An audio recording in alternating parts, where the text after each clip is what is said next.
Number 1 channel के number 1 show कच्चा चिट्ठा में आप सभी का स्वागत है। आपके साथ मैं हूं सबीना तामंग देशमुख। कच्चा चिट्ठा के इस स्पेशल एडिशन में सबसे पहले बात गाजा में चल रहे महायुद्ध की। इजराइल ने कहा कि उसने हमास के एक बहुत बड़े कमांडर को मार डाला। एमन नौफाल हमास की सेंट्रल गाजा ब्रिगेड का कमांडर था। अब इजराइल के रक्षा मंत्री ने कहा कि यह युद्ध लंबा खिंचेगा, लंबा चलेगा। लेकिन अब ईरान की तरफ से आई दो बड़ी वार्निंग, दो सबसे बड़ी चेतावनी आप समझ लीजिए, क्योंकि ये बहुत खतरनाक इशारा कर रही है। ईरान के विदेश मंत्री ने कहा कि अगले कुछ घंटों में इजराइल पर बहुत ही बड़ा हमला हो सकता है।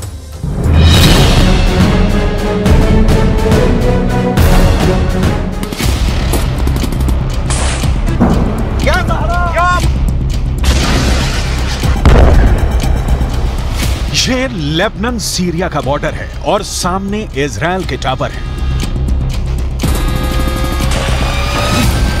टावर पर छोटे रडार भी लगे हैं, कम्युनिकेशन सिस्टम भी लगे हैं और सर्विलांस कैमरे भी लगे हैं।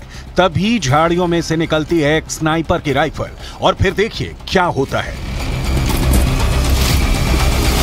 पहले रडार पर गोली फायर होती है,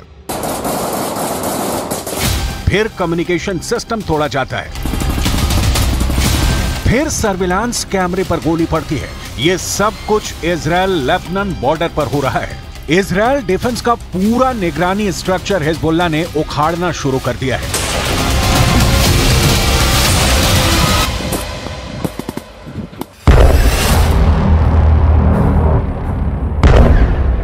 लेकिन इसके बाद जो होता है वो नेतन्याहू को डरा देगा। ये हनीता बॉर्डर पॉइंट है। यहां एक मिसाइल निकलती है और सीधे बॉर्डर पर खड़े इजराइल के मरकावा टैंक को फोड़ देती है। एक बार देखिए हमला कैसे होता है।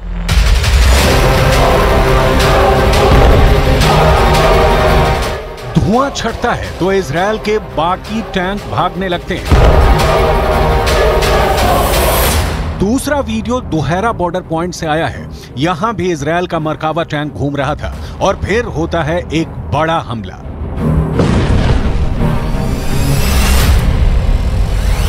Hezbollah anti tank missile fire करता है। मिसाइल टैंक की तरफ बहुत तेजी से बढ़ती है और इजराइल के मरकावा में बहुत बड़ा धमाका होता है।